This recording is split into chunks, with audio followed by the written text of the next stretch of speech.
भाजपचे राष्ट्रीय अध्यक्ष जे.पी. नड्डा हे नाशिकचा दौरा करणार आहेत। महायुतीच्या उमेदवारांच्या प्रचारासाठी त्यांची सभा पार पडेल।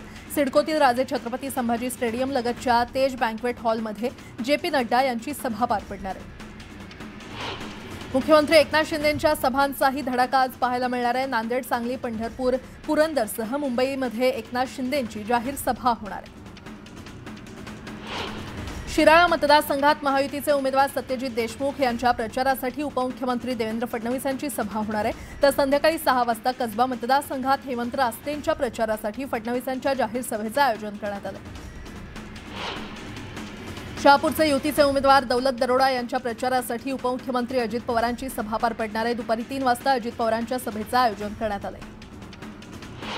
कोल्हापूर जिल्ह्यातील इचलकरंजी, महागाव आणि गडहिंग्लजमध्ये आज शरद पवारांची सभा पार पडणार आहे। सांगलीमध्ये तासगाव, कवठे महाकाळ मतदारसंघाचे उमेदवार रोहित पाटलांसाठी देखील पवारांची सभा पार पडणार आहे। मनसे अध्यक्ष राज ठाकरे यांची भिवंडीमध्ये जाहीर सभा होणार आहे। गावदेवी मैदानावर संध्याकाळी 7 वाजता राज ठाकरेंची सभा पार पडणार आहे। मुंबईच्या वरळी कोळीवाडा इथे आदित्य ठाकरेंची सभा पार पडणार आहे। माहीमचे उमेदवार महेश सावंत यांच्या प्रचारासाठी संध्याकाळी 6:30 वाजता सभेचं आयोजन करण्यात आलं आहे। खासदार श्रीकांत शिंदे आज धाराशिव दौऱ्यावर आहेत। कळंब मतदारसंघात अजित पिंगळे यांच्यासाठी पदयात्रा काढत श्रीकांत शिंदे जाहीर सभा घेणार आहेत। भाजपने राज्यघटनेचा अपमान केला असून लोकांना जाती धर्मात विभागण्याचं काम भाजप करतंय। लोकशाही आणि राज्यघटना तसंच महाराष्ट्राला वाचवण्यासाठी महाविकास आघाडीला मतदान करा असं आवाहन काँग्रेस अध्यक्ष मल्लिकार्जुन खरगेंनी केलंय। काँग्रेस नेत्या प्रियंका गांधी शनिवारी महाराष्ट्र दौऱ्यावर येत आहेत। कोल्हापुरात महाविकास आघाडीच्या प्रचारासाठी प्रियंका गांधींच्या सभेचं आयोजन करण्यात आलंय। कोल्हापूरच्या गांधी मैदानावर ही सभा पार पडणार आहे।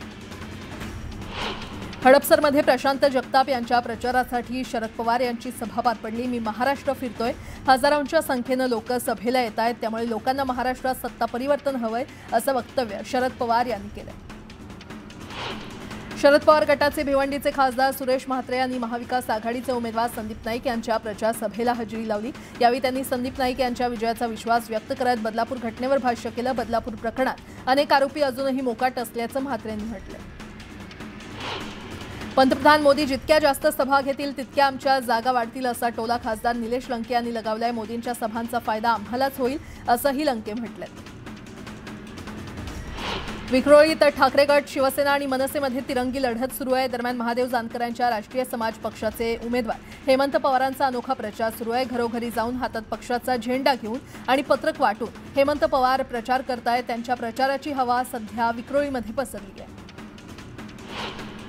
कल्याण ग्रामीण विधानसभा मतदारसंघात काटेकी टक्कर असून तिरंगी लढत होते। मनसेचे आमदार राजू पाटील विरुद्ध सुभाष भोईर विरुद्ध राजेश मोरे अशी लढत या ठिकाणी होते। दरम्यान कल्याण ग्रामीणमध्ये सर्वांनी प्रचाराचा धडाका लावलाय। रत्नागिरीमध्ये उदय सामंत यांची सभा पार पडली आहे। यावेळी उदय सामंत यांनी महाविकास आघाडीवर हल्लाबोल केला। कुणी काहीही बोललं केलं तरीही लाडकी बहिणी योजना सुरूच राहणार असं उदय सामंत म्हटलंय।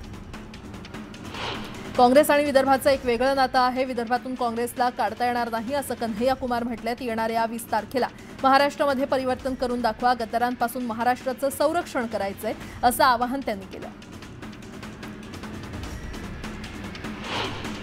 भुसावळ मतदारसंघाचे महाविकास आघाडीचे उमेदवार राजेश मानवतकर यांनी संजय राऊतांची भेट घेतली। दरम्यान भुसावळमध्ये ठाकरे गटाचे पदाधिकारी पाठीशी असल्याचं आश्वासन राऊतांनी मानवतकरांना दिलं।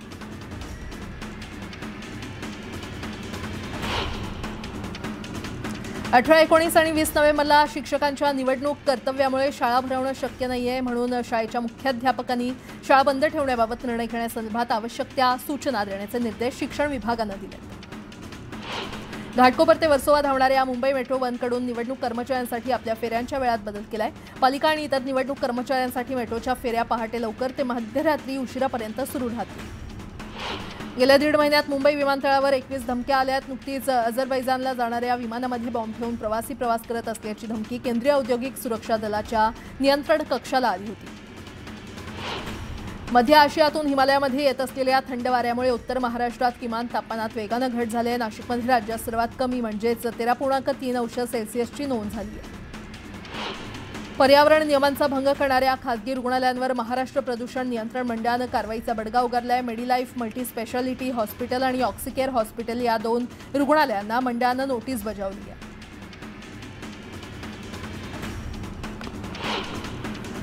यासोबतच